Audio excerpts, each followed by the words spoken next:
to the latest Moviescramble podcast. In this episode, we are diving into a cinematic giant, a sci-fi franchise that spans 4 decades. Joining me today is someone who is no mere copy, but also original. It's John. Sometimes I feel as if I'm some sort of malfunctioning AI, but you know, it depends on the day of the week that I actually get up, I suppose. So yes, I am very well, thank you very much, Mary. It's a very nice, well, it's Sunday afternoon now. Actually, it's not Sunday morning. We're going behind the curtain here of how we make the Moviescramble podcast. Yeah, I'm doing all right. Everything's pretty good. You know, it's been a good couple of months. Looking forward to chatting about this film because it's still relatively fresh in my mind, and that I've only seen it 2 days ago. So yes. And yourself, how are you? And with a cinema audience, which is great. Yes, really good. Been very busy with podcasts and stuff this week. So although I feel like I've not left the attic, it's not in a yellow wallpaper sort of way. It is in a good way. Nice. So today we are talking about Alien Romulus, which is directed by Fede Alvarez, and it takes place in between Alien and Aliens, if anyone cares about the timeline. So it's set in 2149, and it starts off in a mining colony called Jackson Star. So it centres around Rain, played by Kaylee Spaney, who has just had her work contract with Wayland Yutani forcibly extended. And she's a bit worried that everyone on this planet is sick or dying. So she and her android brother, Andy, played by David Johnson, team up with some friends in an attempt to reach the planet Ivaga. But in order to get there, their space probe must board the wreckage of the Nostromo, which is split into 2 parts, Romulus and Remus, which is where the film gets its name from. And once they get on board, will anyone hear their screams? So, given how Covenant and Prometheus were received by audiences, what were your expectations headed into this film? Did we need another Alien film? We always need another Alien film. I thought you might say that. It's a cinematic universe and, like, obviously a book and comic universe that is quite expansive. So there's a lot there, and which means there are a lot of stories that can be told. I was a bit trepidatious about it because of the previous films. I really looked forward to them, and the first time I saw those films that you previously mentioned, I liked them the first time I saw them, and then when I revisited them, I thought, oh my God, I should have my film critic hat taken away and stomped on because they didn't really stand up particularly well, unfortunately. I think it's just the excitement of seeing something for the first time as well. So my expectations for this film were relatively low, given the previous ones and the fact that it was still Ridley Scott who was involved in it, not directing it, but his company, Scott Free, was still involved in it.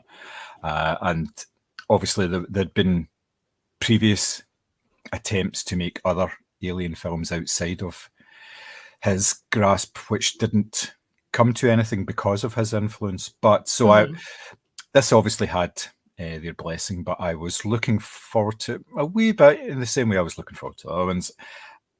And I was really, really surprised.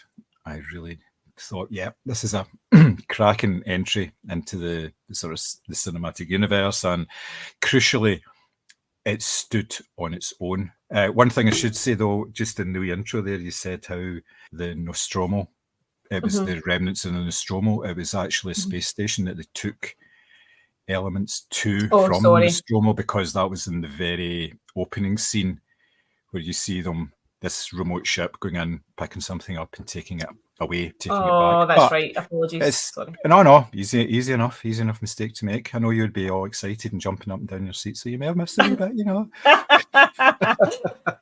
To be honest, I mean, I feel like this is so new for me in the sense that I have only seen Alien, Covenant and Prometheus, and given that 2 out of those 3 films I thought were really bad, I was just not looking forward to this at all. But then I saw some of the trailers, and I have seen Don't Breathe, which obviously Fede Alvarez directed, and I really liked. And so I was curious, but I can't say this is a film that was perhaps made for me, in the sense that I'm not somebody who's, plowed my way through the franchise or whatever. But I was certainly curious about it because it looked quite exciting and something actually a bit scary as well, which I do think is maybe something that Covenant and Prometheus were lacking slightly, was the kind of horror element. So what did you think initially of the setting of Jackson's Star? It looks like this sort of post-Chernobyl-esque type of mining town, or mining planet rather. What I originally liked about the Alien franchise, like the very first film, and in a certain way the second one as well, was the fact that it wasn't this sort of Star Trek, Star Wars type universe where everything's kind of nice and there's a gloss over everything. Yeah. I've been rewatching the Rebel Moon films as well, and they're meant to be set with these farmers. So you would think everything would be dirty and dusty. No, there's all lovely sunsets and stuff like that in that as well. So it's, this was grimy and grim, and it actually felt like it felt like a mining facility, the same way that the first film was set on the Nostromo, which was a cargo ship. So of course it was manky and there was water and dust and dirt and it was dark and everything. Obviously with horror films that are dark, that works really well because you don't know what's in the shadows. But that's the type of world they lived in, and they set that up really nicely in that they said, look, the sun just doesn't come up in this place. You just people who live there just do not see the sun until they can get obviously out of the atmosphere. So yeah, I thought, it just looked, it looked tactile because it looked as if they used an awful lot of practical effects in this and actual sets. So there was, it felt real rather than CG generated. Obviously, there was a hell of a lot of CG work in there as well, but it had that look and feel of grimness and hopelessness, which permeated through the actual story as well. So I thought it was excellent. What did you think? Yeah, no, I think it set the characters up really perfectly. Like, you could understand why a group of young people looking out on that setting, as you say, it's filthy. People are dying of like weird cancers and stuff like that. And as you say, they've never seen any sunlight. You can absolutely understand why people would want to escape from that. And, the scene where Rain goes up to the sort of like office desk or whatever, and she thinks she's got enough credits or time served to be able to leave. And it's like, oh, well, we've just duplicated the amount of time that you have to spend here. And it just gives this sense of, as you see, this hopelessness. And I think it sets up the desire to leave really perfectly. Like, there's no, I don't know, sometimes I feel like in films, it's like they shoehorn in like a setting or information just to give characters a springboard. This felt genuine. Like, you can see why people would want to leave this planet. And obviously in Rain and Andy's situation, they're without their parents.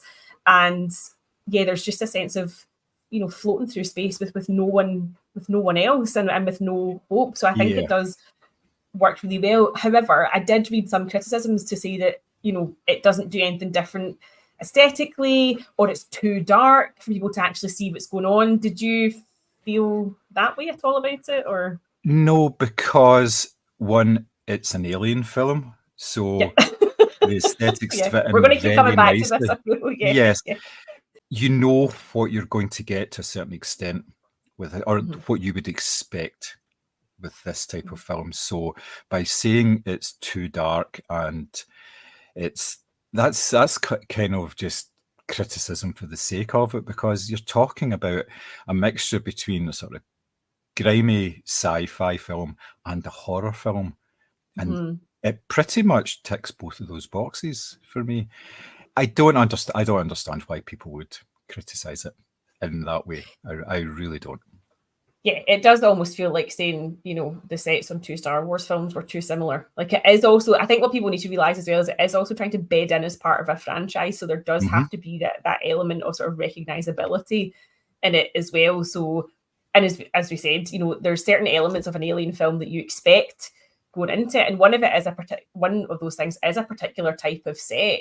So I don't really understand that as a criticism. But anyway, I think there's a lot of people who are not enjoying this film. So we'll come on to that later. So, and no doubt they'll go on to not enjoy other films as well and moan about it. Yes.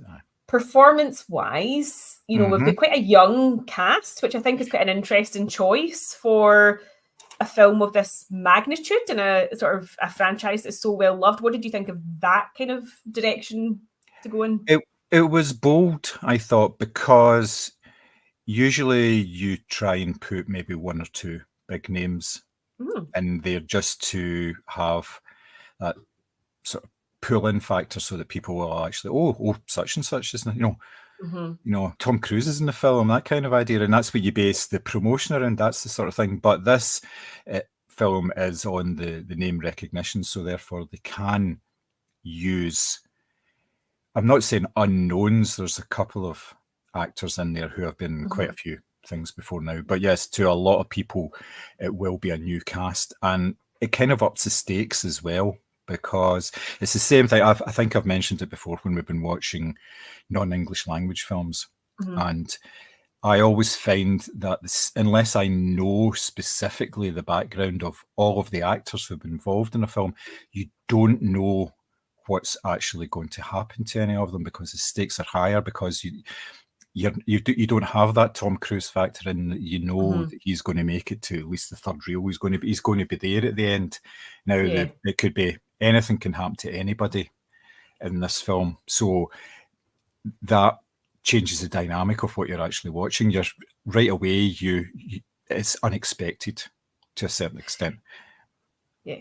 Oh, I definitely agree. You don't know who's going to be, Space Chow and who's actually going to make it, because I wasn't familiar with any of these actors at all. I haven't seen the work there. And so I think that other than the fact that obviously they'd kind of established Rain and Andy as having this relationship, and you'd gotten to know them a little bit before they boarded their space probe, you didn't actually know who was going to make it to the end, because the trailer, thankfully, was very ambiguous as well. You kind of saw a lot of different people getting attacked or falling or running or whatever. So again, it's the ambiguity that keeps you interested, I think, because again, with an Alien film, there is a sort of expectation, obviously, the further you get into that franchise, that, for example, Sigourney Weaver is going to make it to the end of the film. But you didn't have any of that in this, I felt anyway. I didn't feel like I was confident that anyone, quite frankly, was going to survive, given how chaotic it got at some point. So I really liked that.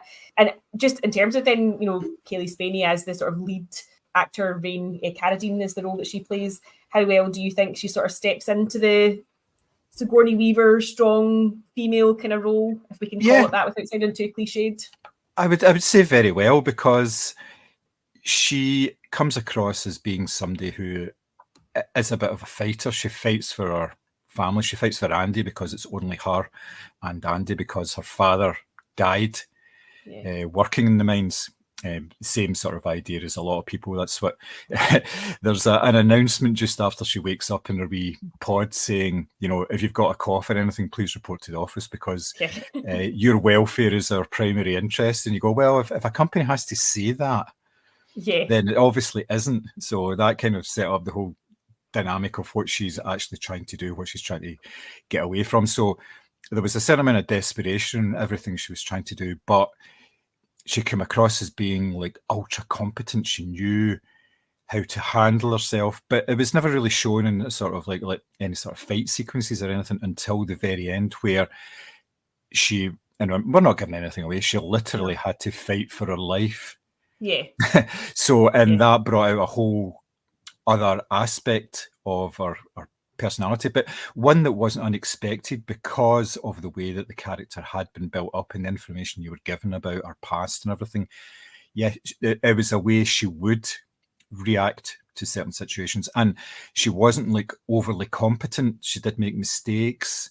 It wasn't like she turned on this, like just flicked on the badass switch and suddenly became this brilliant fighter or anything. Or she obviously made lots of mistakes, and she was helped in a lot of ways as well, obviously by the aim assist on the pulse rifle and things like that. That kind of meant that she was able to perform in action scenes in a way that was probably easier than just giving somebody who didn't know how to use a rifle, and then they just did everything that somebody who was very, very competent did. So I thought it was fairly nuanced as well, and you could tell during parts of it that the character was really conflicted because she wanted to get away, and ultimately she would do whatever it would take to achieve that, including there was some elements that involved Andy in that as well, which was actually quite shocking, I thought. And I won't obviously spoil it for anybody, but I wasn't expecting that of her character. So yes, I thought it was a particularly good performance, and obviously she was in quite a lot of the film itself. So in a way, she was carrying the film, and I think she managed it. Yeah, I think so, and I think she did it without being sort of too, like, I'm not saying that she's not aware of the Alien films, that's not what I mean, but I feel like it wasn't a performance that, yes, there were certain elements of the dialogue and the costuming that made allusions to the original film, but I feel like her performance wasn't inspired by that. It was a very different character. It was very, very unique. I did like the scene where she is given the gun for the first time and she's like, how do you know how to do this? And the character turns around to her and says, well, I've watched a lot of videos and I've played a lot of video games. And actually that did make sense as well. It wasn't, as you say, like suddenly these teenagers are sort of proficient sharpshooters. It's know that they've spent a lot of time playing video games, which is exactly what teenagers do. So it did all really, really make sense. And I think that it must be so hard as a young actor in particular to try and step into other people's expectations, because I almost feel like no matter what she did with this role, there's always going to be somebody who's like, well, Sigourney Weaver did this, or, you know, this comparison, this unfair comparison was always going to be made. So I actually think that she really did her best to make it an original performance. As I say, there's certainly allusions to other Alien films, there's no getting away from that, but I feel like her performance was quite distinct from Sigourney Weaver. So. But when you think about Sigourney Weaver, her character developed over a number of films from a character who was very similar to Rain in that she was a technician. She was obviously like third in command, I think it was, on the Nostromo. So she wasn't this badass action military type, you know, it wasn't like a sort of colonial marine or anything like that. So it was very different. She was very different to begin with. So the comparisons were there. That you could see between the two characters. But yes, it was specifically done so that it wasn't exactly the same, because that gives people something to criticize as well. If you're just retreading, and the audience won't engage with the character if they think it is just a remake of the first Alien film, but except with, you know, somebody else slotting into that particular role. You know, we need a strong female, right? This is what we're going to do for this. And they didn't do that here. It was entirely different. And I do think shifting the cast to say to this sort of like young adult cast definitely has a part to play in that as well, because that also kind of changes the dynamics of who potentially might come and see this film. Because I was saying to Chris after we watched it, I genuinely think you could watch that film without ever having seen another Alien film in the franchise. Because yes, there are callbacks and all that sort of thing, but I think they've done enough to make a film that's coherent enough without having to, you know, it's not like you have to, as we always say, it's not like you have to do homework. Yes, No, you're right. It's a completely standalone film in that you can watch it from start to end. You understand what the story is. You get enough of the background to there's quite a nice wee bit of world building in there, in that, like I said, where they're on a mining colony, their quotas getting doubled and everything like that to keep them there, and you find out why that is actually happening later on in the film. It's not there's nothing exterior to the film explains that. They explain it because people are dying. They don't have enough people to do it. People shouldn't actually be on these mining colonies. Humans weren't meant to sort of exist in these sort of places. So that's all explained, and that gets tied into the main plot of the story very nicely about why the situation actually unfolds on this abandoned space station. So you could watch it start to finish, have never seen an Alien film, really enjoy it.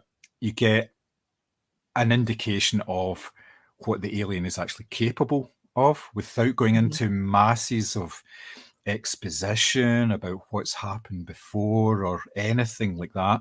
They just say, there's just a wee bit that says, you can't use conventional weapons against them because the last line of defense. acid for blood. There you go. Yeah.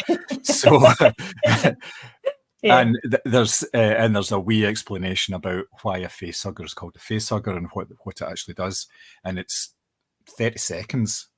Yeah. So it's not intrusive in any way. It's all done very, very nicely.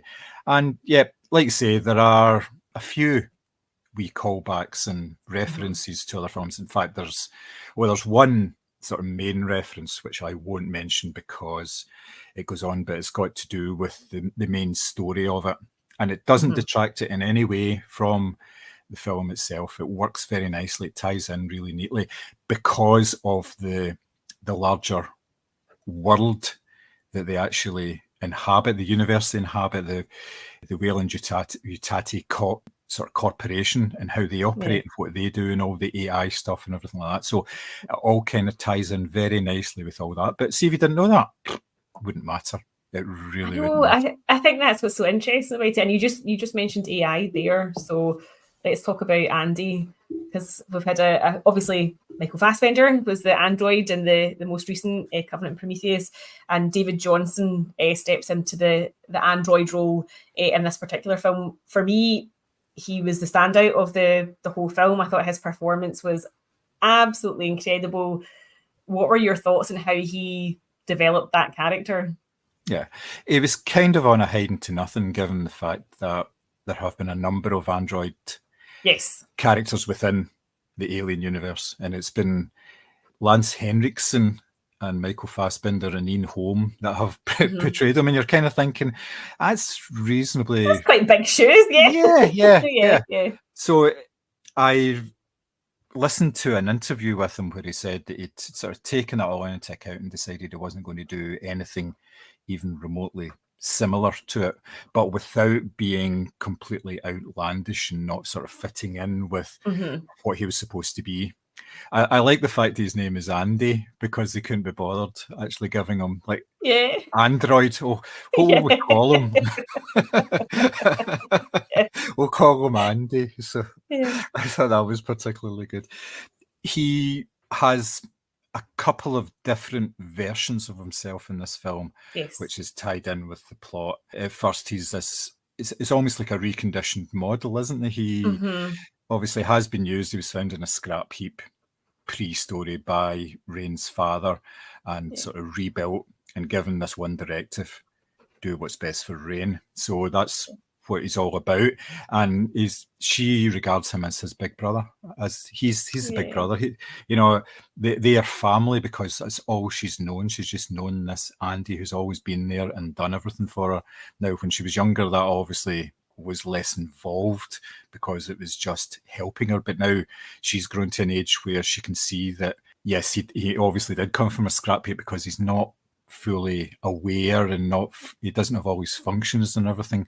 So in order to portray that, almost as if it was like if it was a human character, you'd say the human character had some sort of learning difficulty. He had some sort of problem. He maybe had some sort of serious illness or something that made him to be that way. So I liked that approach. I thought that was something quite unique. You don't see that. You expect androids to be these very poised, sort of all-knowing, able to cycle and throw a basketball at the same time, kind of idea, all this sort of stuff, multitasking with ease without smiling or anything. But he showed an awful lot of emotions because that's what he was developed to do. He was developed to be a friend for Rain. So therefore, he was far more human-like in the way, and he was puzzled a lot of the time as well because he didn't quite understand. And he was very childlike. You saw that initially when they were when she was going to the office and he saw this card game and he was all, he went, oh, what's this? Oh, I'm quite interested. So it was. I thought it was excellent, and I thought the changes that occurred within that character were really good because he'd been introduced to this childlike figure. When he actually became proper AI, it was kind of scary because he got very cold very quickly, and you could see what the difference between the two versions of Andy was. Yeah, I thought it was really good. Yeah, I also like the fact that he'd been programmed to tell dad jokes because obviously he was programmed by Rain's dad. So his way of sort of making her smile or cheer it up is to tell her these really bad space jokes, which I absolutely loved. But you're right. I think it was a very I can imagine it must have been a very difficult role, because you do have to create this sort of childlike vulnerability within Andy to start off with. And as you say, he gets this sort of upgrade, he becomes full AI, and he is not the Andy that we felt protective of in the opening hour or so. So I think David Johnson, as far as I'm concerned, absolutely crushes it. I think it's such a good performance.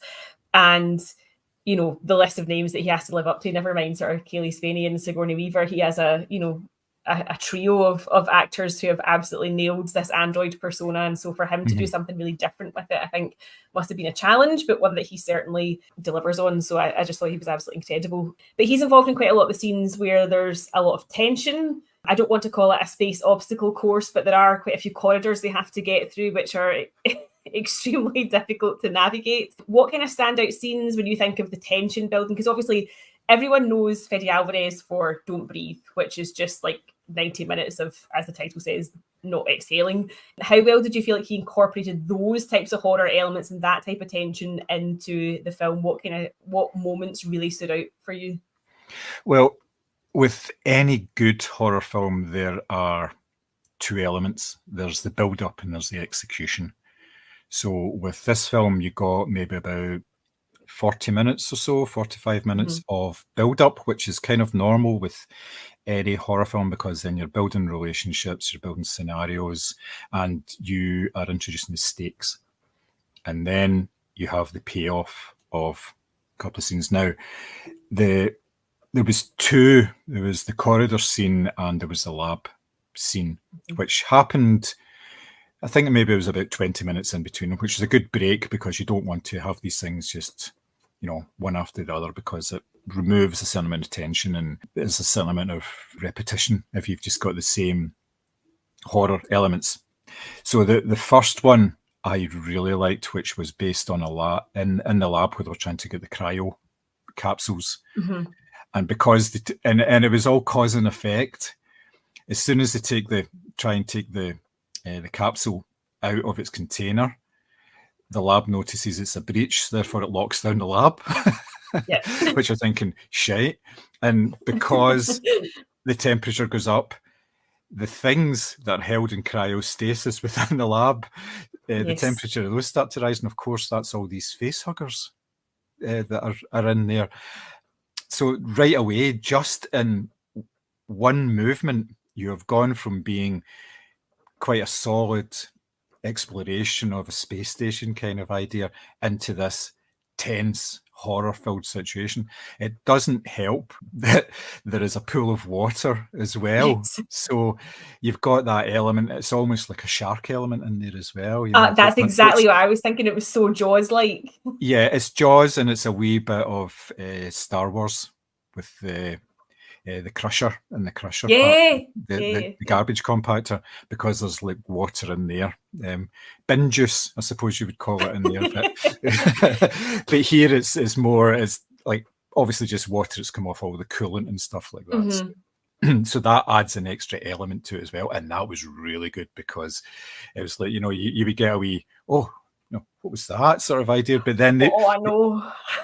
The way they executed that whole sequence from there was excellent. It was really good, because there was a good few. I think that was the first point that there was actually any sort of a jump scare, and it wasn't telegraphed, which is really, really important with films now, because so often, and we've talked about this before, about the quiet bang approach.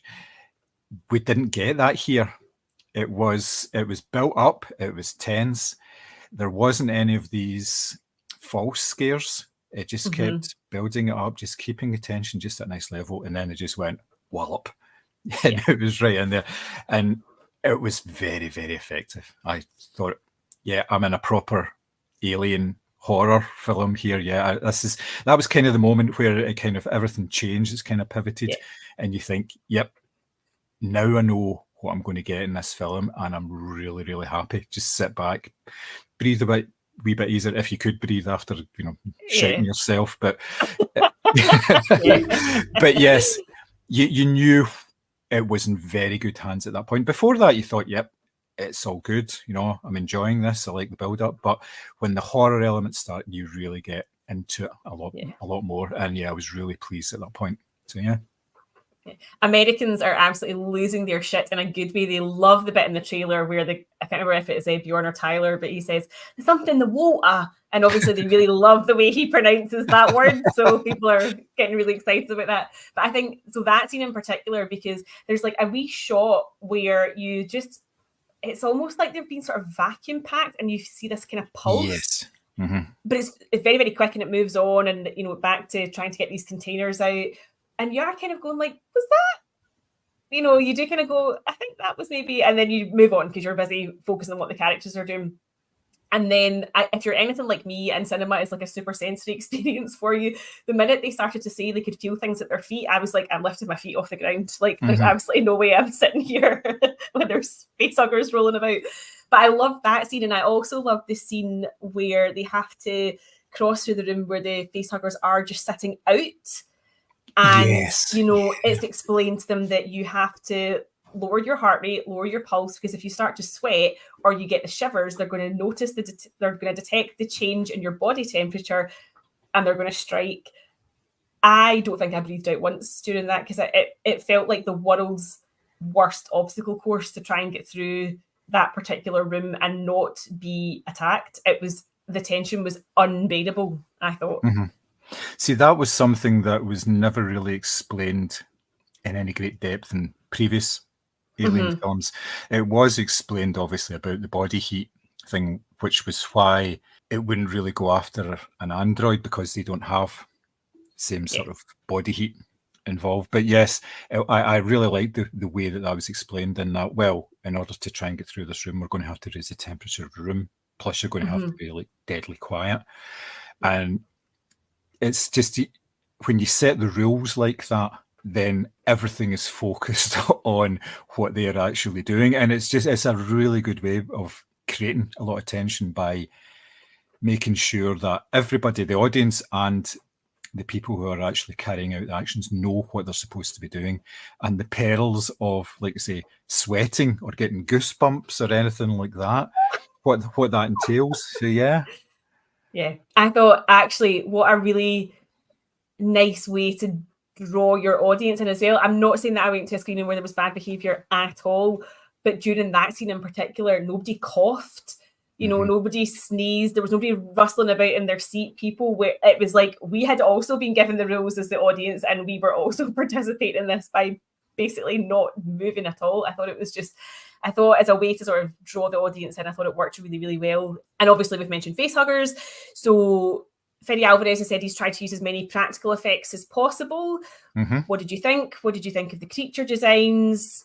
You know, should more films be using practical effects instead of CGI? It's a difficult one because it generally comes down to cost with practical effects. It's more time consuming to use practical effects because a lot of it's in camera because they're making it on the day rather than using green screen. It's more economical to use green screen, but sometimes it doesn't look as good. And like I mentioned earlier, it helps with the tactile nature of it because it's you can tell when somebody's actually physically touching something and when something's in the room. A lot of horror films benefit from practical effects rather than CG effects. If you look at the likes of The Thing, for instance, back in the day, which was an awful lot of practical effects in that, it works well because of that. And it's the same idea, sort of creepy crawly, all sorts of stuff. As well.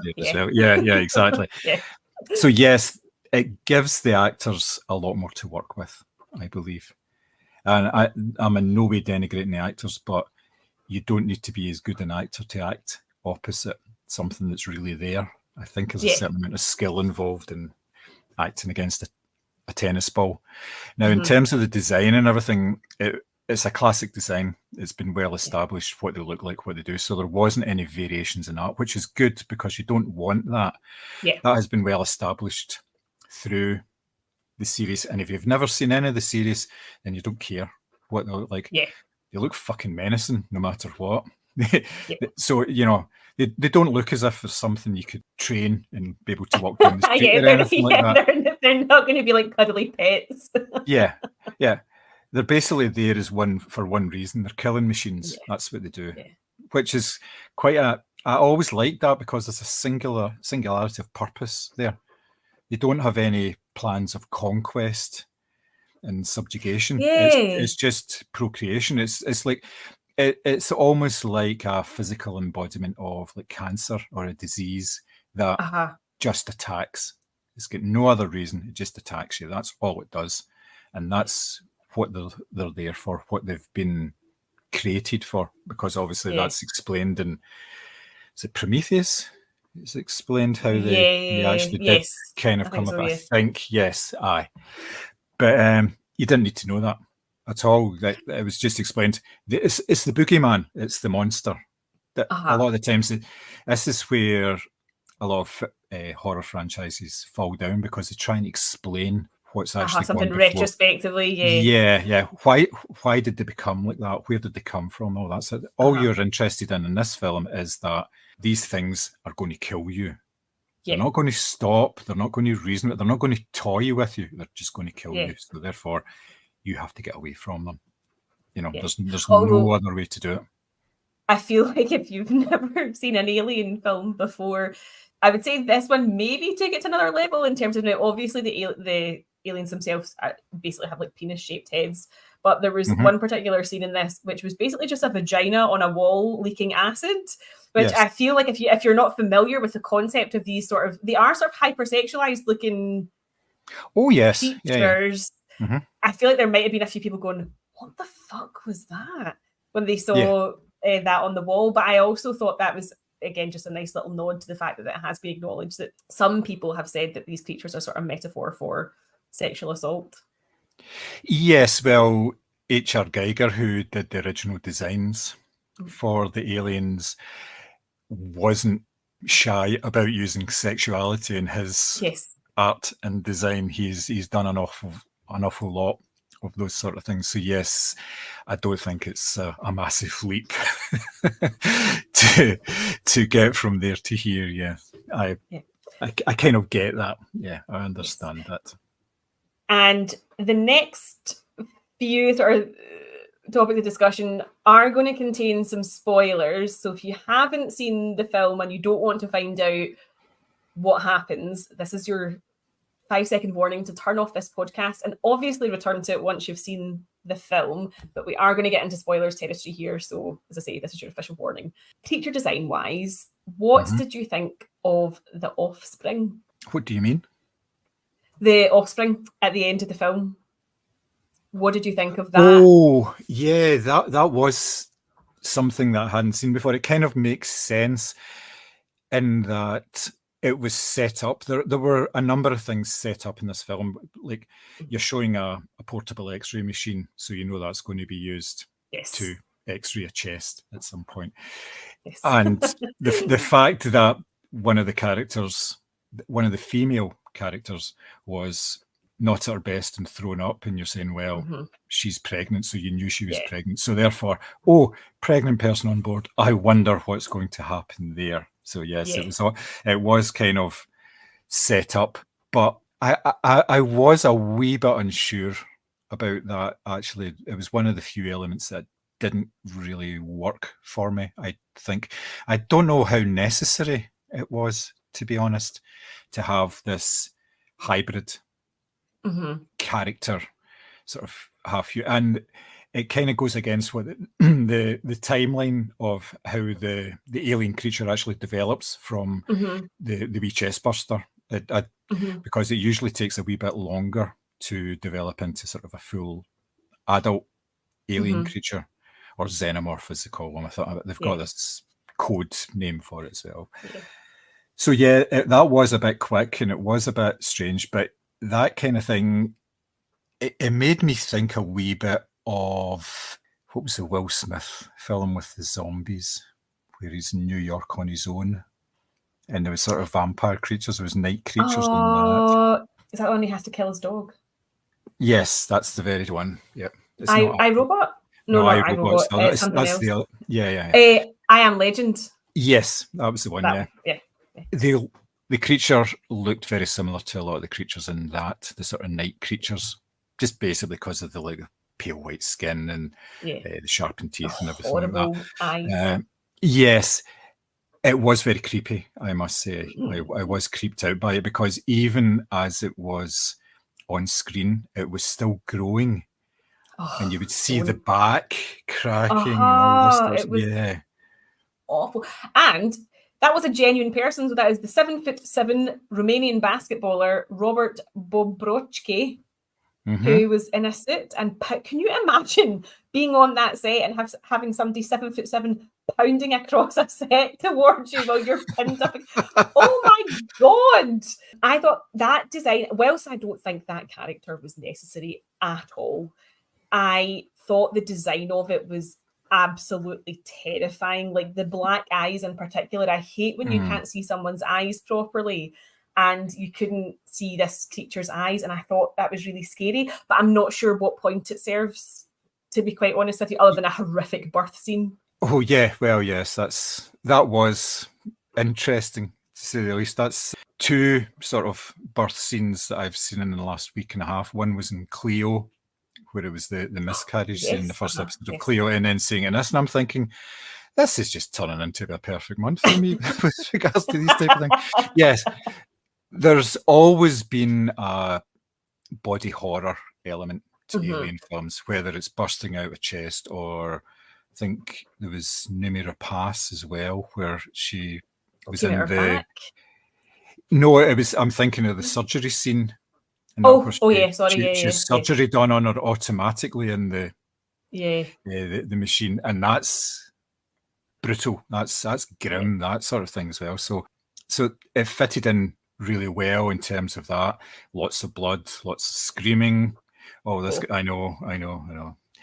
But yeah, that was effective, and that fitted in really nicely. And again, gives you an extra dimension. Whether it actually was necessary for that payoff, because you would have kind of expected a payoff with the xenomorph itself rather than the hybrid. But it's a different way to go, because then it's something that you're not kind of expecting to happen because it is slightly different. So yeah, I suppose I can understand why they did it rather than just doing what's been done in other films, because it is trying to stand out on its own.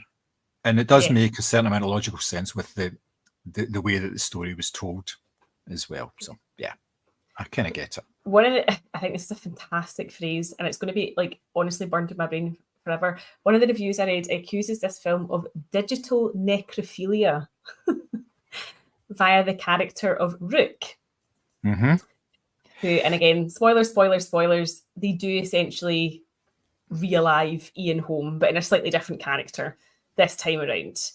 How did that make you feel? Do you think that was a necessary addition to this film? Was it too much kind of fan service in a way, or did it work for you? It did work for me. I understand the whole fan service element of it, and the fact that it's a nod for people who have seen the first film.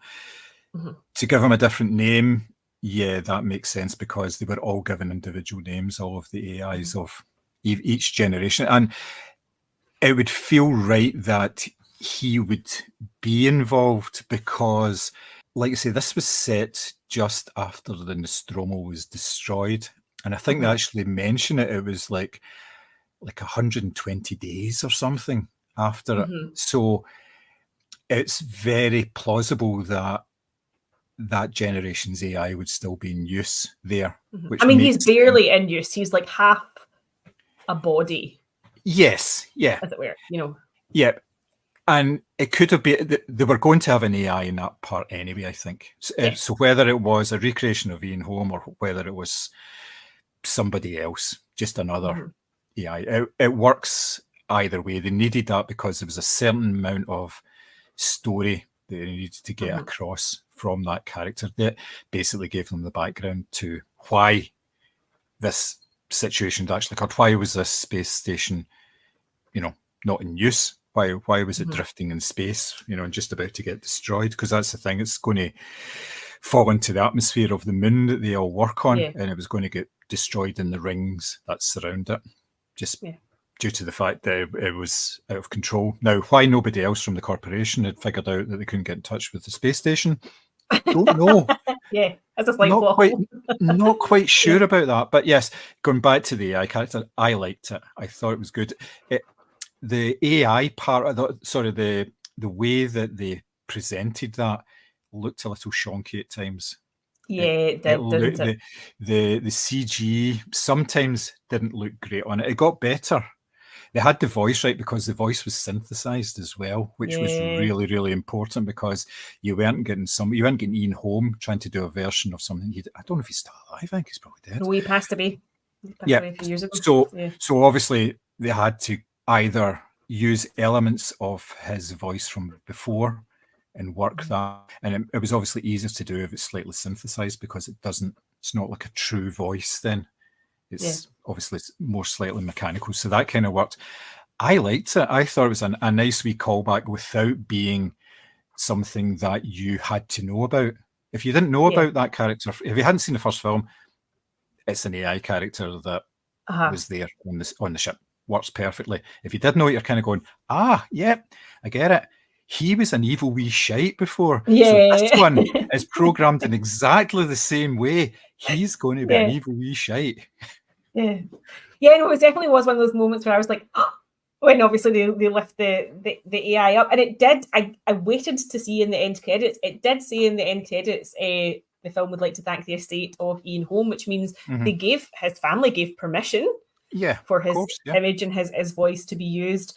Although I did laugh, I watched a review where it was like, anyone that thinks AI is going to take over the world, they couldn't even get Ian Holm's mouth to match his speech in the new Alien Romulus, so we're going to be fine. So it was a bit jarring, but actually in a weird way that also worked because he is a broken AI. He literally has no legs and his face is falling off and he's not got arms and stuff like that. So actually the fact that everything was slightly out of sync didn't bother me as much as it maybe bothered other people watching it because he's completely in bits. Yes, and the fact is he doesn't have vocal cords. Yeah. So the fact that they actually speak and mouth the same way that we do is just to make them feel more human so that they can integrate properly. So they don't necessarily need to have a face because it's just... there's a terrifying thought. It's just electronically created sound that they are actually passing on to you. So the fact that it wasn't in sync or anything, I think you'd probably find that is, as you described, because he was... He wasn't functioning 100%. It wasn't a mistake. They wouldn't make a mistake like that. That's built into the fact that he's only got a torso and he's leaking everywhere. So yes. More space juice. Yes. Oh yeah, that's always gross. The fact that their blood, as they call it, is white. And you see that's always very creepy, I think. But it works particularly well. But yes, see, I think with things like that, people are picking holes in the tiniest wee thing they can find because... people are so outraged. I have read so many reviews that have said, like, this is the most disgusting thing ever, and blah. And for me, whether you on a personal level agree with it or not, his family have consented to it. And I feel like if they're okay with it, and it's not like they've resurrected him to be a main part. He's probably in the film for about 15 minutes total. In terms of them speaking and stuff that he does. So I think if they're okay with it, and it's a nice little callback. If you know the character, as you say, you think, red flag here. And if you've never seen an Alien film, then it's just an android that's propped up on a desk. You're not familiar with the sort of concept behind it. Because one of the things this film has been accused of is too much fan service and too much nostalgia. Having only seen 3 of the films in the franchise, I'm not sure. Yes, there was certainly dialogue that was called back, and there's certain scenes where Ray's in a particular costume or whatever, but I didn't feel like it was getting in the way of this particular film. Some of the stuff that I've read seems to think that it's so caught up in its own nostalgia that it doesn't actually deliver a good film. I don't actually think that's a fair assessment. No, I wouldn't say so. Like I said before, the film works on its own. If there had never been any other film in this series and this dropped, then the film would work on its own merits because it's a complete story and it doesn't rely on elements that have happened before or elements that are happening later. So Yeah, I think it works in that way, and I don't get the criticism of it because I've seen far more egregious fan service, especially with the likes of the Ghostbusters franchise. Yeah, where these I've also just characters seen are far parachuted worse in. films. Like Yeah, genuinely, like I've seen films that are yeah, so much worse than this. So yeah. I'm I don't kind get of it. wondering what people are expecting because Mm, the Alien films, when they started out, it was a horror film. That's what it was. It was a horror film, and in space, no one can hear you scream. That was the yeah, tagline for the first film. It's a horror film. This is a straight down the line horror film. It yeah, follows the same conventions that you would get if it was set in a house or it was set yeah. in a mansion or something. So it's exactly the same. It's like Abigail, for instance. That's set in a house. Yeah, There's a creature in the house yeah. killing them off one by one. So same ideas, and it's all based around the fact that when people are faced with these sort of problems, they panic. They don't act as one. They don't act as a unit because they're not trained. They all go, "Fuck this," and all scamper. I want to live. Yeah. Yeah, so they all run in different directions. They all go their own way. They have their own motivations. They do stupid things like they do in this film. So I don't understand why there is so much criticism of it.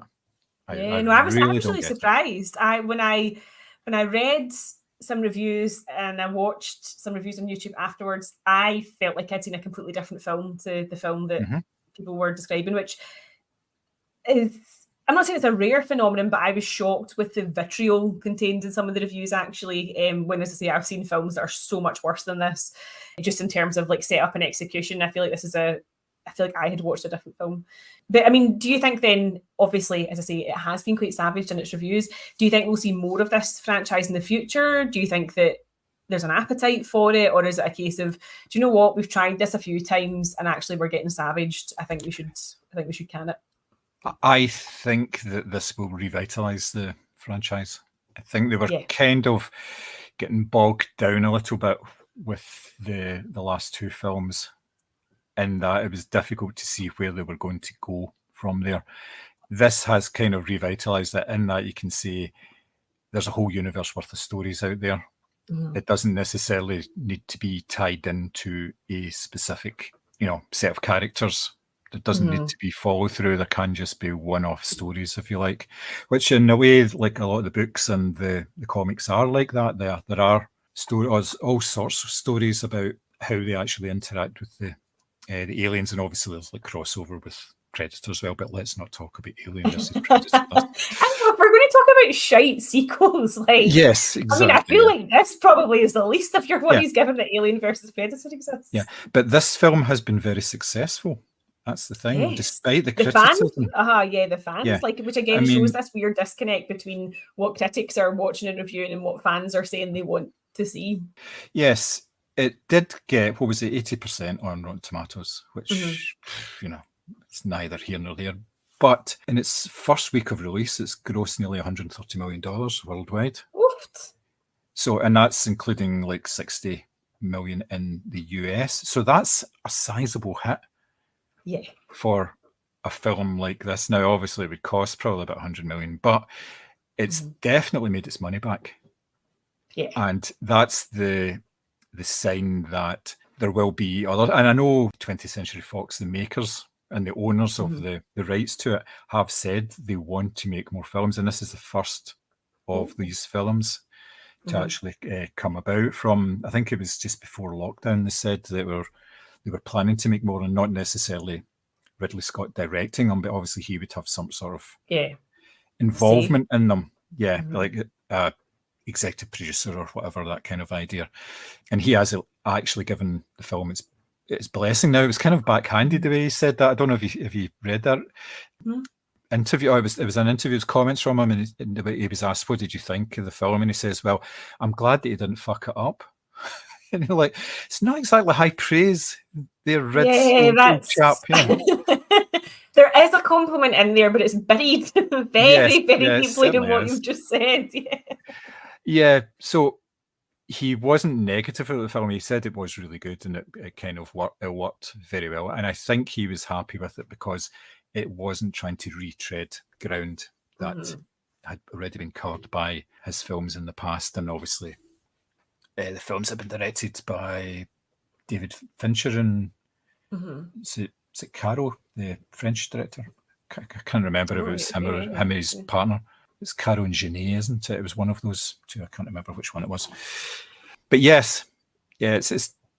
I think it was worthwhile. I really do, and I think they will make other films. Whether they continue with this story, I don't know. There is obviously with this isn't a spoilering in any way, because with most Alien films, they leave things slightly open at the end. Yeah. So that there can be other films. This is no different to that. So there are stories to be made using the same characters, whether they choose to make them or not, whether they choose to incorporate them into other stories, maybe as a character coming in from a side or whatever, you know. So there is numerous possibilities, and yeah, I would like to see them. I would like to see Fede Alvarez having another go at it as well. If the story's there, I don't think he would do it if it was going to be exactly the same.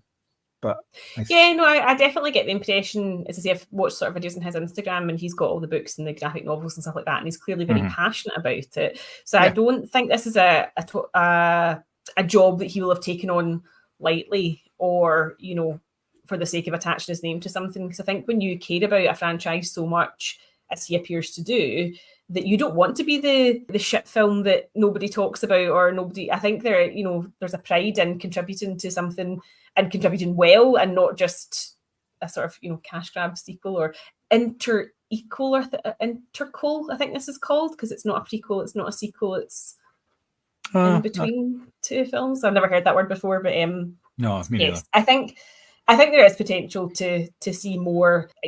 Potentially with an entirely fresh set of characters, who knows? But I think that this has reinvigorated people's love for this particular type of film, where it is a horror, but as we've said, it's not the jump scare horror. There's lots of sort of unknown threats, and of course, it's set in space, which is always fun. So, I take it you would recommend this film for anyone looking for something to hit the cinema with this weekend? Oh, absolutely, yeah. Take your family. It's a 4-quadrant film. Everyone will enjoy it. It's that bizarre thing that it's a 15 certificate, yet I would say it's kind of pushing the edge of that. I think it would take something like somebody maybe to shoot up drugs or spark a cigarette during it to get it above that. Get it to the 18 rating from the 15, because there is strong bloody horror in this. But yes. Definitely recommend it. Yeah, I would as well. And as I say, I'm not somebody who is super familiar with this franchise. It's not something I feel any sort of great, like I wouldn't jump to its defense automatically, but I really enjoyed this as a film. I thought the tension was executed perfectly, and I thought there were some really good performances in it. And, you know, for a horror film, what more can you ask, really? Exactly, yeah. So, because we have spoken about Alien Romulus, which, as I've just said, is actually an interquel and not a sequel, but we're going to cheat a little bit and pick out our top 3 sequels that we have enjoyed over the years, because sometimes the second or third film is just better than the original. So, John, what is your first pick for your top 3 sequels? My first pick is Star Trek II, The Wrath of Khan, which is from 1982. It is a double sequel, if you like. It's a sequel to the Star Trek The Motion Picture film, and it's also a sequel to an episode of the original Star Trek TV show, an episode entitled Space Seed as well. This film sees the return of the character of Khan, who is an enhanced human and has been, well, at the end of Space Seed, him and his band of followers were deposited on this world and basically isolated and told, go and live your life, develop your own civilization and everything. But things didn't quite turn out as it should when the planet next to it blew up, basically changing the climate that they were on, and they ended up in this basically desert planet. Now, this is set years later. It's actually set an appropriate number of years later, where there is a lot of terraforming projects going on, and one of the planets that's chosen is this supposedly abandoned moon, which turns out to be where Khan is. He is able to take control of the Enterprise and basically maroon Kirk and various people down on the planet, and it's up to Kirk, to try and get back and basically fight against Khan. Now, this came to mind because, like, the double sequel, I thought was a good angle to begin with, and it's a cracking film as well. The first Star Trek film was made partly in reaction to the fact that Star Wars had come out and was such a big deal. Mm-hmm. And Star Trek and Star Wars are slightly different beasts in that Star Wars is more space opera, pew, pew, pew, all this sort of stuff, whereas Star Trek is seen as being, and I use this term very loosely, more cerebral, in that they... Yeah, I always think it's meant to be more sort of metaphorical and highbrow. I've never seen any of the Star Trek films, just to be clear, but I kind of got the impression that it was the fancy version. Yeah, it's more about working out your problems rather than shooting your problems. Fair enough. You basically come down to it. So, and the first film did that to such a degree that it was really fucking boring. There was long shots of, like, getting reintroduced to the Enterprise and all this. So it was really boring. This is more of a film that mixes drama and action, and it has the crew doing what they were doing best, fighting baddies and really working through the problems. And it's a really good film. It's actually... there's a sort of loose trilogy there. The good thing about all the Star Trek films is they sort of follow on one from another, so there is a sort of continuation from them, but you can watch them on their own and they work really well. But 2, 3, and 4 kind of work as a sort of loose trilogy, and this is the first one of it, and it's just a really good story. You've got Ricardo Montalban, who must be at this point in his 50s at least, and he's fucking ripped.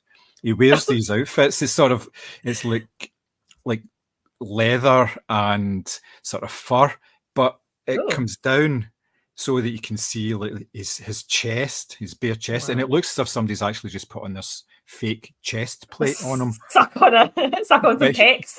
But it was really, that's what he did in order to get ready for the role. He's totally ripped. It's like very impressive, considering obviously the time and the sort of age of the character and everything as well. So yeah, mind you, he's got this bad sort of Nick Kershaw kind of hairdo, whereas the wee fringy bit and long at the back. So yeah, that doesn't work so well. That kind of dates it, but it's a cracking movie and it works really well. And I would recommend that film ahead of probably any other Star Trek movie to see, because it is really good. Yeah. I originally thought when you said you were going to talk about this film, because was there not a Benedict Cumberbatch? Yes. I thought that's the film you meant. No, that was Into Darkness, which pretended it wasn't The Wrath of Khan until about 45 or 50 minutes into it, and then it just turned out to be very similar to The Wrath of Khan, which again I liked, but it wasn't as good as this film. And that was a film that, if you're talking about polarizing an audience, that was Into Darkness was voted as being the worst Star Trek film ever at a Star Trek convention. Which is, I feel like it's worse. I thought you meant like in a general poll, not an actual convention. No, this was Star Trek fans, because they were so enraged the fact that they'd redone the story. They said it was the worst and I completely disagree with that. They're obviously discounting some really shite Next Generation films, which are really bad, but including one with Tom Hardy in it as well. Oh, I didn't realise he was in a Star Trek film. Yep, he's Jean-Luc Picard's son, or kind of son in it. Yes. Yeah. Oh, yeah. Wow. I just feel like Star Trek is one of these things that there's so many spin-offs and TV shows and films and stuff like that. Like, if you started, it's like now they tell you that if you wanted to watch all the videos on YouTube, you'd have to live till you were like 6 million years old. I feel like that's what Star Trek's like. Oh, yeah, it is. Yes, there's so much content in it now that it would take you so long to pile your way through them, because it's like 5 or 6 different TV shows plus, like, say, hours and hours of movies as well. Yeah, you would be there for a long time, and you'd come out and you go, what the fuck did I just do, and why did I just do that? So what we're saying is this is probably not going to be one of our box sets for the Well, now box. that you've mentioned it, Oh, no. there is only 13 films in the series, so You're joking. oh no, it's been good. Oh. It was launched late 70s, and there was 10 Mhm. films initially, and then it stopped for a good number of years, and it's only in the last, I think it was 2008, 2009 was the Chris Pine Star Trek film. So yes, yeah, and it is of varying quality. I don't know. I honestly don't know if I want to put you through the pain of some of these later Star Trek films. I don't think you would forgive me. I think you'd stop talking to me. You've just go on a podcast and say, "This is shite. I'm not talking anymore. I'm done." Oh dear. Okay, so my first pick is going way back in time. So I am going to choose the 1935 James Whale sequel, The Bride of Frankenstein. Now, I really love my monster movies, and Boris Karloff, I think, is his portrayal of Frankenstein and Frankenstein's monster in the first film. I thought was so sympathetic. He was just this pathetic little creature, and I really wanted to see more. So this film, what I love about it is it was sort of plagued by disasters. So Colin Clive, who plays Frankenstein, had broken his leg. So he's sitting down in all of the scenes, and he was also battling alcoholism at the time. So he was probably half cut filming most of his scenes.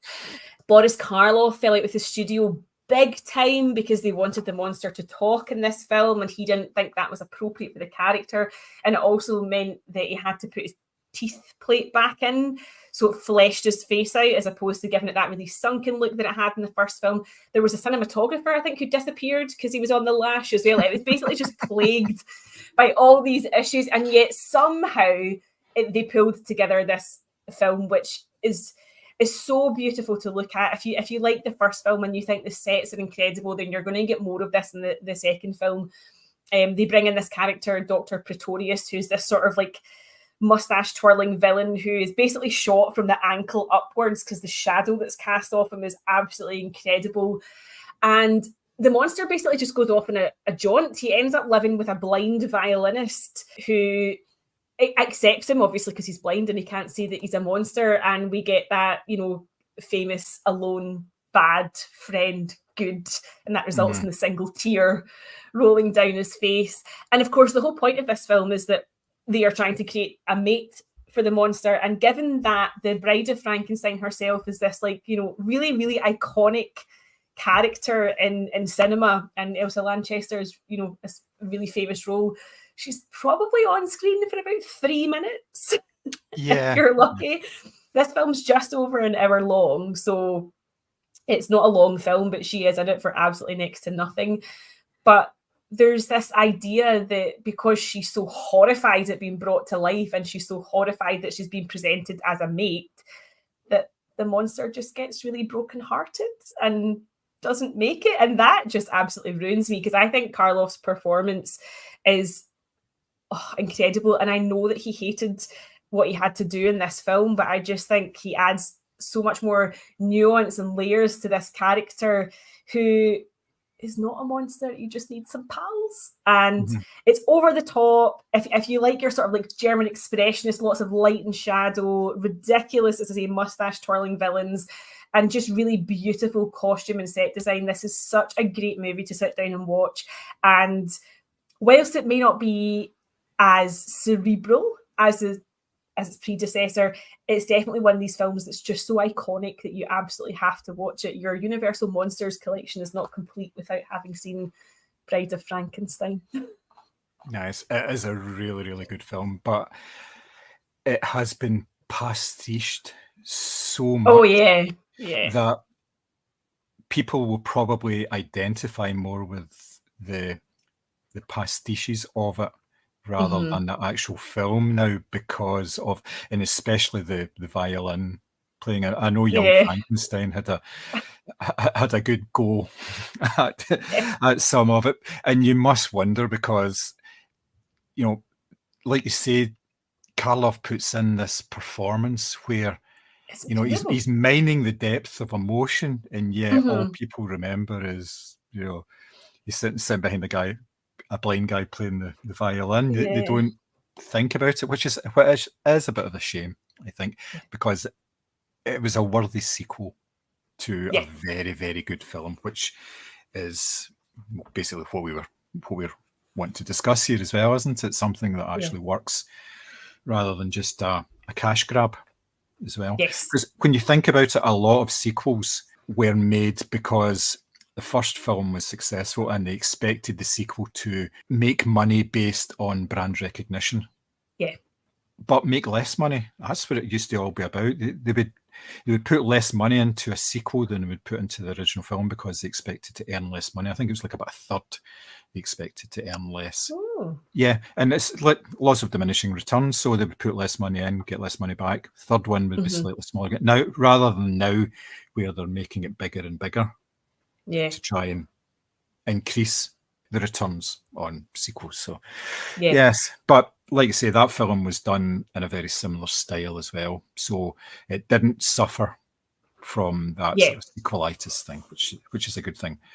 Just a lot of problems and alcoholism and yes, booze goes a long way to making all these things work, I think. So yes, I did not know the background to that in terms of there was so much fights, and I remember the first time I watched it, I did wonder why Dr. Frankenstein was always sitting down. Then I read that he had a broken leg and they couldn't get him to prop up for even a short scene. So it's one of these films where I do quite like the trivia about how much it's been beset by problems, because it kind of makes you wonder how they managed to pull their shit together and create what they did.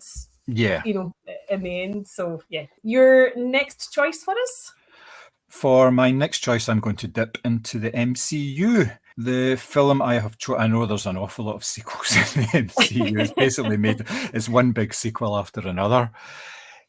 I have chosen Captain America: The Winter Soldier from 2014 as my second choice. Now, this film is obviously a sequel to Captain America: The First Avenger, which for a lot of people was their introduction to the MCU. There was a couple of films before that, The Hulk and Iron Man, but this is the film that introduced, First Avenger introduced Steve Rogers and was set during the Second World War. This film follows on from, I'm going to spoil the end of the First Avenger for you here. Which I think enough time has passed that you might be allowed. It was like 10 years ago it was now. So at the end of the First Avenger, Steve Rogers, Captain America, crashes a plane that is going to basically explode in New York, I believe it is. And of course, it's got the Tesseract on board. So he basically plunges it into the sort of the northern oceans, pretty much freezing himself. He goes into this sort of coma, and when he wakes up, it is modern day America, and he's like this fish out of water character, and that's where we find him at the start of The Winter Soldier. Rather than doing the exact same thing with the second film, what they did was they made this sort of Cold War spy drama as well as being a superhero film, and it works really, really well. It was the Russo brothers that came in and did this, and they obviously went on to do an awful lot within the MCU, and it was Marcus and McFeely as well who did the screenplay on it as well. Again, there's continuity running through there, but what this film does is it introduces the whole sort of spy dynamic, the sort of behind the scenes, the fact that there's different factions. There's the spy agency SHIELD. There is the bad guys as well, Hydra. So there's all these elements that are getting worked into all this in a film that pretty much acts as if it's a cross between something like a superhero film and 3 Days of the Condor. Now, the tie-in there, obviously, with that is the fact that Robert Redford is the sort of main guy in charge of SHIELD as well. So there's all these sort of things floating about, and it works because it manages to sort of straddle that whole superhero and sort of serious 1970s style drama. There was an awful lot of sort of conspiracy theory dramas and all, and this feeds into all that as well, and it works really, really well. And plus you've got like sort of the Russian element of it, which is the Winter Soldier as well, and he's a character who you don't see his face and everything, and there's a big reveal that it's actually his pal Bucky Barnes, but he doesn't realize he's Bucky Barnes because he's been programmed and everything. It was just it was something that when I saw it at first, it was not what I was expecting. I thought it was going to be a more sort of formulaic type of idea in terms of a superhero film. And it's a really, really important film in terms of the sort of the development of the MCU, because it shows that you can have these films that don't conform to your expectations in terms of what the story is going to be about, but you will still enjoy it and you'll still like it. And it gave license to a whole range of films to do things that were slightly different in the build up to the sort of main Avengers films. But again, crucially, it works on its own merits. You could watch this film without watching the first film. And totally understand it.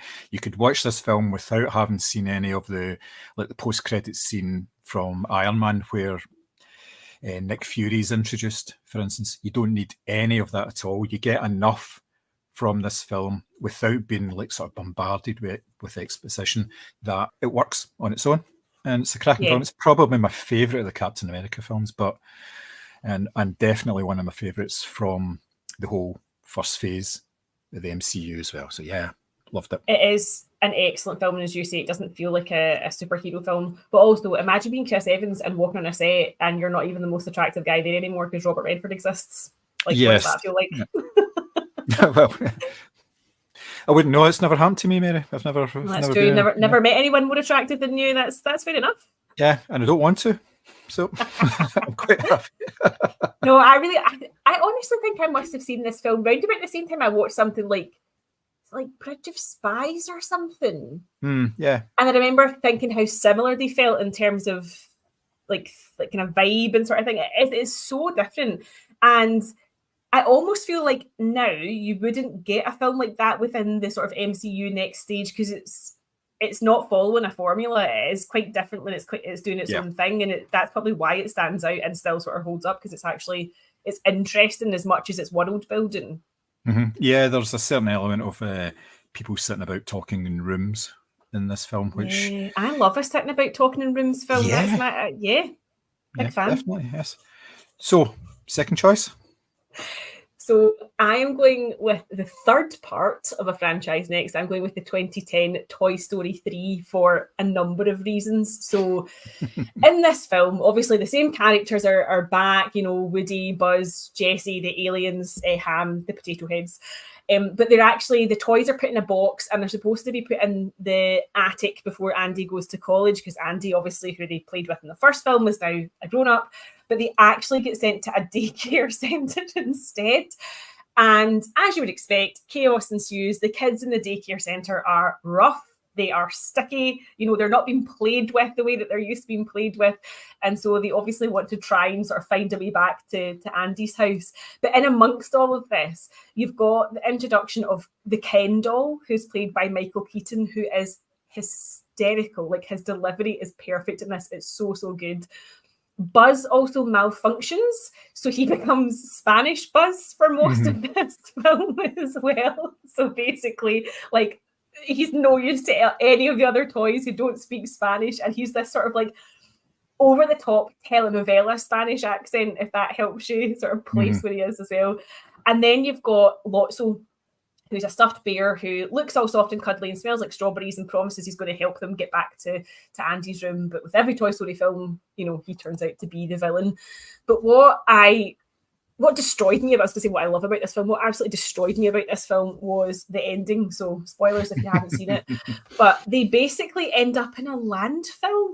And as they're headed towards the big scary furnace, all the toys hold hands. And it's like they're all going to say goodbye together. And when I tell you, I sobbed my heart out, and I still can't properly watch the ending of this without crying. Like, it's a children's film. And it's so, so sad.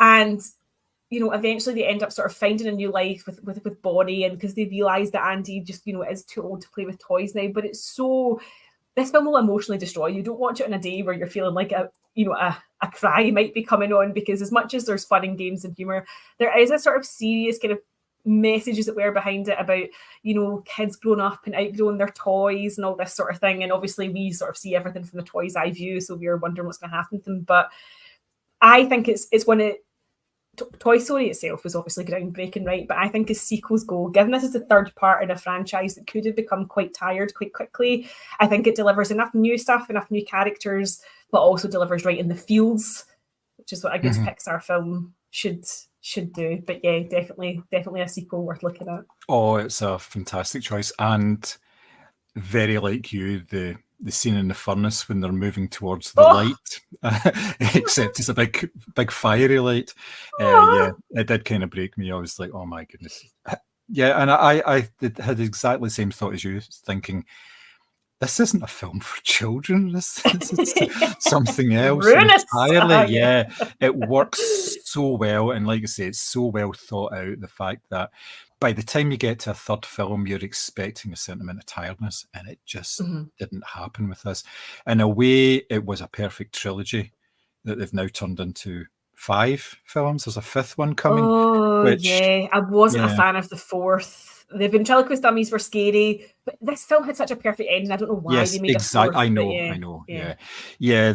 They seem to go in. Pixar seem to have a bit of a dip after this, particularly in terms of the choices they made in some of the storytelling wasn't so good. I'm not talking about the likes of Inside Out and things like that, but there was a few films, and they're only just starting to kind of recover from that. But it seems to be they've got a bit of sequelitis. Most of the stuff they've been promoting is going to be coming soon as sequels to things. Obviously, there's Inside Out 2, which has been very successful, and you've got Toy Story 5, and it's just, I don't know. It seems very corporate now. Yeah, Inside Out 2 kind of worked because you were like in the next stage of the emotional development, but looking at the D23, which is obviously the big conference now, the one thing that I did get excited about was they've finally promised that Disney Villains Land is going to happen at one of their theme parks.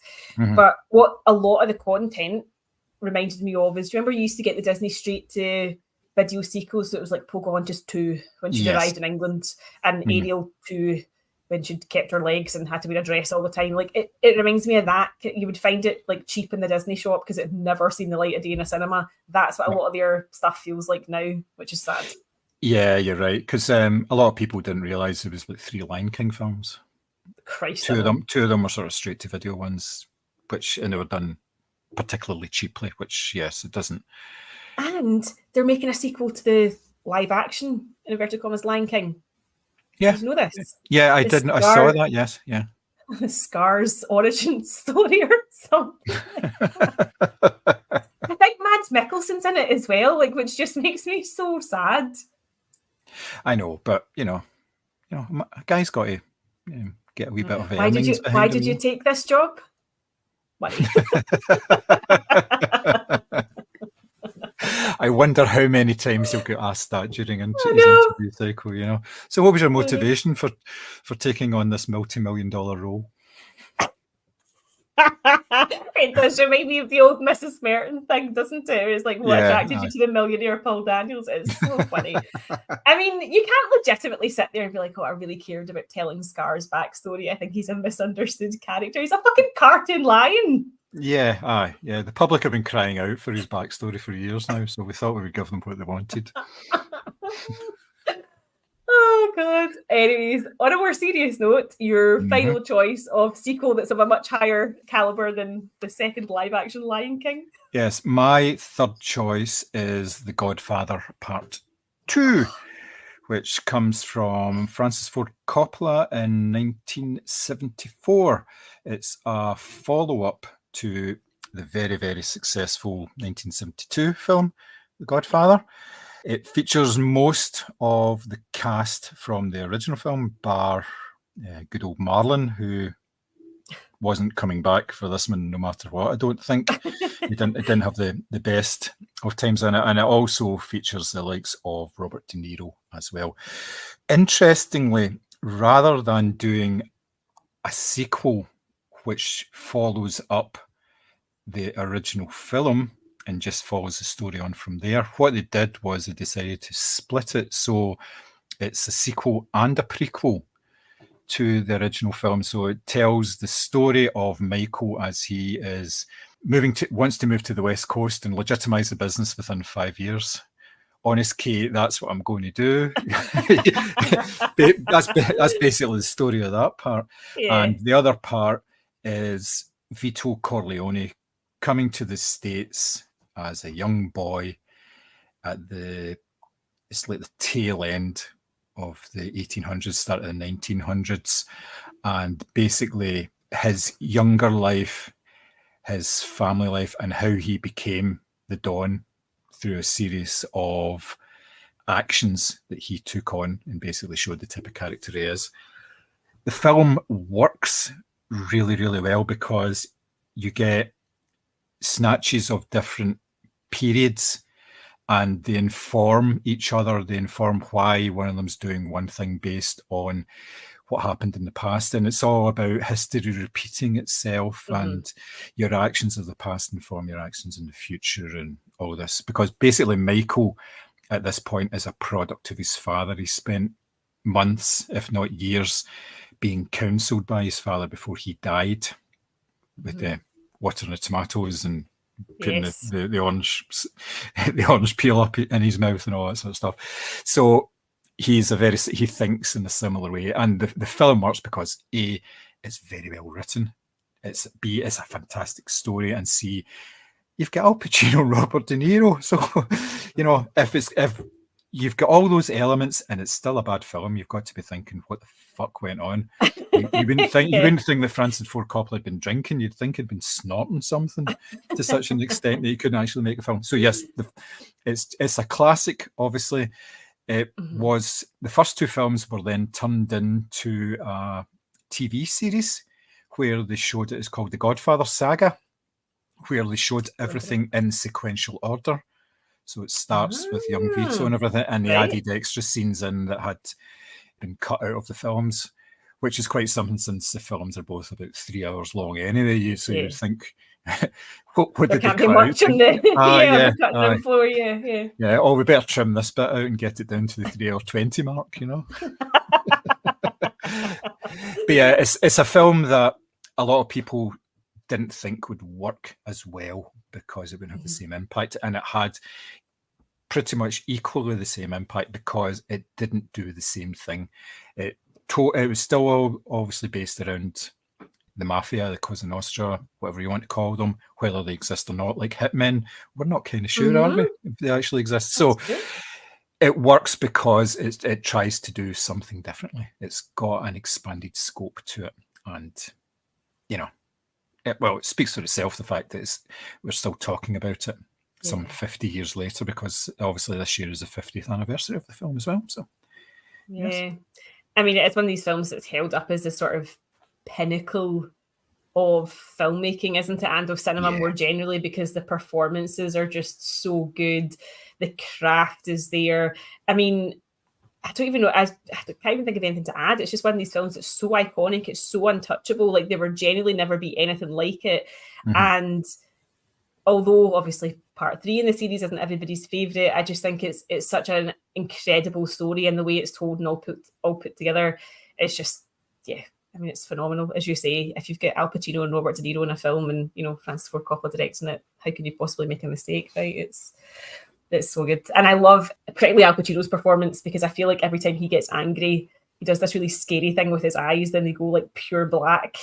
And you're just like, oh shit, something really bad is going to happen. And it's going to be violent, and you're a bit scared where to look. But I mean, I remember the first time I saw these films, I must have been maybe like in my early teens. I'd just been absolutely glued to the screen, so much so that as an adult, I've been out and bought like a special, like red leather special edition of it and all that, because it's cinema at its best, isn't it? Yeah, I mean, if you take away the mafia element of it, it's a family drama. That's what it comes down to. And it's about patterns of behaviour and how do we escape that? If you're born into a family that behaves a certain way, how do you do something different, because it's all you've ever known, right? It's people. That's what it all comes down to. So. That's the kind of stories that inform. You can mask it however you want, but a lot of it is just sort of interactions and drama, isn't it? That's what films are all about, you know. So stories, I suppose. Yeah. So your third and final choice. So speaking of violence, my next, or last choice, sorry, is Gareth Evans' The Raid 2 from 2014. So if you saw The Raid and thought, fucking hell, there can't be that many more ways to kill people, surprise! There definitely are. So this film is set, I think, just a short time after the first one, and the titular character, Rama, played by Iko Uwais, is back, and he goes undercover in Jakarta with a sort of group of ne'er-do-wells and plans to bring down the syndicate and, you know, it says uncover the corruption within the police force. Confusingly, Yayan Ruyin is back from the first film but playing a completely different character in this second film. So if you thought there was some sort of continuity there, no, forget it. What I love about this film is obviously the set pieces. They use Handel's Saraband as a sort of theme music throughout it, and you'll never be able to listen to that piece of music in the same way again because it's just so effectively used. But of course, the big thing in this is the fight in the toilet. So there's some absolutely stunning camera work where you've got one guy in a cubicle and a horde of guys on the other side of the door, and you just think, well, he's dead, because how on earth are you going to make it out of here? The camera's overhead, which we saw a little bit of in John Wick 4 as well. And yeah, I mean, if you've never seen someone sort of beaten to death with a toilet seat, you're missing out. And this film can help you tick that one off the bucket list. It's just the coordination and the choreography of the stunts and the fighting in this is every bit as good as the first one. And there's plot as well, which is always, you know, there is a reason why Rama is back, and he's got a sort of, you know, he's got a narrative and an arc to go on. It's not just a case of, well, the first one did surprisingly well, so we might as well make a second one. And I just think it's one of these films where not too many people have seen either The Raid or the second one, but, you know, it's got family drama. You know, Rama has to protect his son. You know, he's doing this he's going undercover to sort of prevent his family from being at wider risk of more violence. So there is a purpose to it. It's not just a sequel for sequel's sake, but the performances are great as well. As I say, the stunt choreography is obviously out of this world. And yeah, it's just one of these films where I never expected to like The Raid or The Raid 2, but as back-to-backs go, I think these are pretty flawless films. And I just didn't expect to like them, but yeah, they're absolutely kick-ass in the best possible way. And as I say, if you didn't think there was this many ways to kill people, you are so wrong. The violence in this is quite innovative. I take it you've seen these, yeah. Oh yes, I reviewed the first film for the website when it came out. Yeah. I think it was a fairly early review for the website that I did. All right. And I liked that because it's very enclosed. It's obviously based within a tower block. So in that way, it's kind of like a video game. You've got like sort of boss levels you just need to get past, to get to the top, and you can't get back out the bottom again for plot reasons. So yeah, and it's all the different ways incorporated in that into the story, and like the different ways to kill people and all sorts of stuff. Now, when I went into The Raid 2, I was seriously sort of doubting how they were going to even match the first film, because it was the tension is incredible. And I kind of thought, this isn't, you know, it was longer. I mean, the Raid's only like about 90 minutes or something, whereas The Raid 2 is like, it's about 2 hours, 2:20 or something. It's quite a long film. And I thought that's never really a good sign with a film, because an action film should be quite sharp. You know, it should be a tight film. But I was completely blown away by it. As soon as I saw the fight in the prison yard where it was in the mud. Jesus. And that's something, I mean, I've watched films, I've watched action films and like all these sort of Hong Kong action films and things like that. And I'd never seen really anything like that. Closest thing that came to that was maybe Batman Returns, because there's a mud fight sequence in that. But that was nothing compared to this. This was all over the place. This one, it was great. So bones broken and crunching, and I always think it's mad though. It's just a wee white Welsh guy that's directed these two films that seems so embedded in like Indonesian like culture and fight style and their way of shooting films, obviously, as well. I always think it's hysterical that, as I say, it's a wee Welsh guy that's done them. Yeah, again, we've talked about sequels that work, and the reason they work is they don't try and do exactly the same thing. Now, obviously, with the Raid films, there's going to be an awful lot of fight sequences in them, but this one expanded it out, so it was outside of the tower block, so therefore you had, like, say, fight in the toilet, there was a fight in the prison yard in the mud. There was the sequence, the chase sequence with the motorbikes, and it was on them. And that is just in terms of the technicality of shooting that. Yeah. Where the camera's going in and out of cars and all sorts of things. And I know obviously there's lots of CG trickery going on there, but it was fucking amazing. And it does. It's so well done in terms of the choreography telling the story more than anything else. And you've just been pulled into this and you're going, and you're kind of cringing. That looks like it hurts. Yeah. I don't think he'll be walking away from that with his knee facing the other way. Yeah. But again, like, so there is still story. So obviously, as I say, they sort of widen it out, and he has to go undercover because, you know, his family's been threatened. He's got a baby son now and stuff like that. So it's not just, you know, as I say, let's make a sequel for the sake of it. Like, he's been drawn into that world, and therefore we're drawn in with him, as it were. But yeah, some of the direction is absolutely, it's just spectacular, and you just think the attention to detail required to get some of those shots must have been, I mean, you wonder how many times some people did get kicked in the face in order to get like the perfect, you know, moment captured on camera. Yeah, no, I think it works really well, and I know there was plans for a third film that haven't happened just because of Gareth Evans being did COVID not shut it down? Did they not?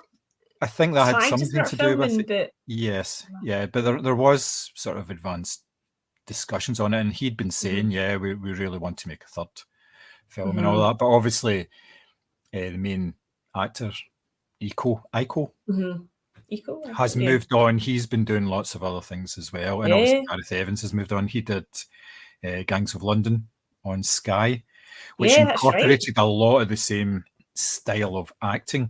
Now, the first season of that is really, really good. Second season, not quite as good. Still watchable, but the first season is brutal. There's some brutal action scenes in that, and it's well worth watching if you can stomach it, of course. Yeah. But I have heard it's super violent. But again, I feel like, I mean, having watched, as I say, the two Raid films, I mean, I feel like I've seen it all in terms of on-screen death. Yes, definitely, yes. I think that's a fantastic choice. Really good. Nice. Well, if you have any other sequels that you think live up to the original or are indeed better, you can always let us know on our social channels. They're all at Moviescramble, Facebook, X, Instagram, YouTube, the usual. And if you're feeling particularly like you want to chat, you can email John, podcast@moviescramble.co.uk. Because otherwise the emails for Viagra and swords are getting a bit repetitive now. You would like to actually hear from someone. It's either knives, pillows, or something that makes your bobby hard, and that's it. It's just odd selection of somebody break up the spam. Now, if I can think of some way to incorporate that into one movement.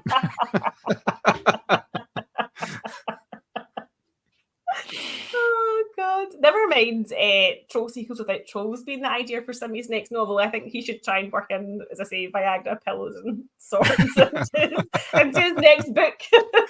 There's a challenge for him. But yes, that's pretty much it for today. So until next time, we will see you soon. Bye. Bye.